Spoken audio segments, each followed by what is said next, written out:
श्री राम कथा में आज खर दूषण वध ये कथा सुनते हैं। खर की सेना की दुर्दशा देखकर दूषण अपनी विशाल सेना को साथ लेकर राम के समक्ष आ डटा। कुछ ही काल में राम के बाणों से उसकी सेना भी वैसे ही दशा हो गई जैसा कि खर की सेना की हुई थी। अपनी सेना की दुर्दशा देखकर क्रुद्ध दूषण ने मेघ के समान घोर गर्जना की और तीक्ष्ण बाणों की वर्षा आरंभ कर दी। उसके इस आक्रमण से कुपित होकर राम ने चमकते हुए खुद से दूषण के धनुष को काट डाला तथा एक साथ 4 बाण छोड़कर उसके रथ के चारों घोड़ों को बांध दिया, जिससे चारों घोड़े निष्प्राण होकर भूमि पर गिर पड़े। पुनः राम ने एक अर्धचंद्राकार बाण छोड़कर दूषण के सारथी के सिर को धड़ से अलग कर दिया।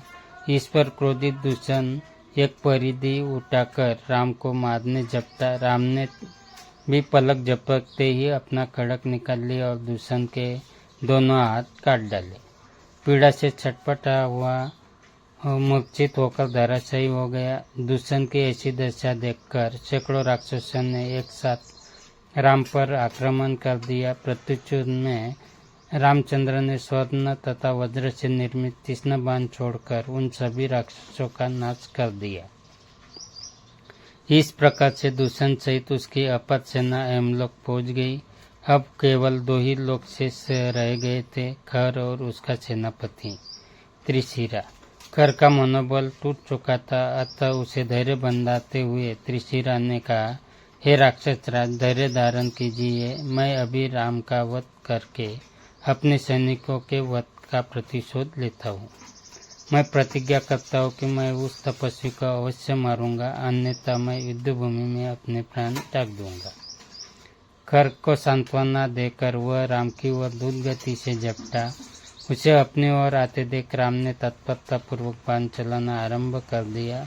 राम के बाणों से त्रिशिरा के सारथी घोड़े तथा ध्वजा कट गए। रथ तथा सारथी विहीन सेनापति हाथ में गदा लेकर राम की ओर दौड़ पड़ा, किंतु पराक्रमी राम ने उसे अपने निकट पहुंचने के पहले ही तीक्ष्ण बाण छोड़ा, जो उसके कवच को चीरकर हृदय तक पहुंच गया। हृदय में बाण लगते ही त्रिशिरा हतप्राण होकर भूमि पर गिर गया।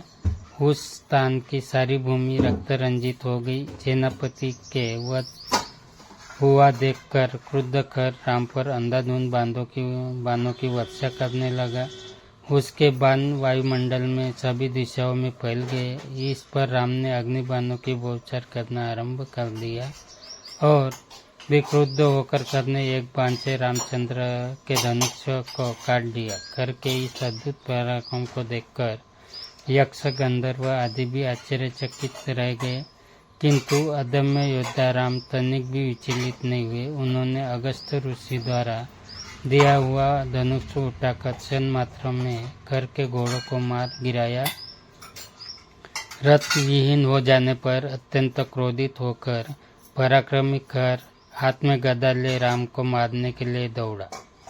उसे अपनी ओर आता देख राघव बोले, हे राक्षस राज, यदि संपूर्ण ब्रह्मांड का स्वामी भी निर्दोष हो तथा सज्जनों को दुख देता है तो उसे अंत में अपने पापों का फल भोगना ही पड़ता है।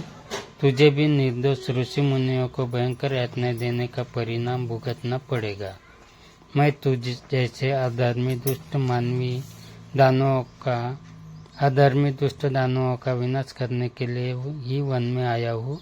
अब तेरा भी अंतिम समय आ पहुँचा है। अब किसी भांति तू बच नहीं सकता।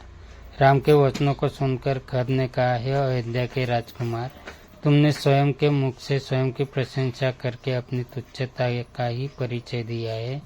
तुमने इतना सामर्थ्य नहीं कि तुम मेरा वध कर सको। मेरी यह गदा आज ही तुम्हें चिर निद्रा में सुला देगी। इतना कहकर खर ने अपनी शक्तिशाली गदा को राम के हृदय का लक्ष्य करके फेंका। राम ने एक ही बाण से उस गदा को काट दिया और एक साथ अनेक बाण छोड़कर खर के शरीर को शत विक्षित कर दिया। शत विक्षित होने पर भी खर क्रुद्ध सर्प की भांति राम की ओर झपटा। उसे अपने ओर लपकते देखकर राम ने अगस्त्य मुनि द्वारा दिए गए एक ही बाण से खर का हृदय चीर डाला। भयानक चित्कार करता हुआ खर विशाल पर्वत की भांति धराशायी हो गया और उसकी ये लीला समाप्त हो गई। राम के विजय पर ऋषि मुनि तपस्वी आदि जय जयकार करते हुए उन पर पुष्प वर्षा करने लगे। उन्होंने राम की बुरी बुरी प्रशंसा करते हुए कहा, हे राघव, आपके इस महान उपकार को दंडक वन के निवासी तपस्वी कभी न भुला सकेंगे। इन राक्षसों ने अपने विपल्व से हमारा जीवन, हमारी तपस्या, हमारी शांति सब कुछ नष्ट प्राय कर दिए थे।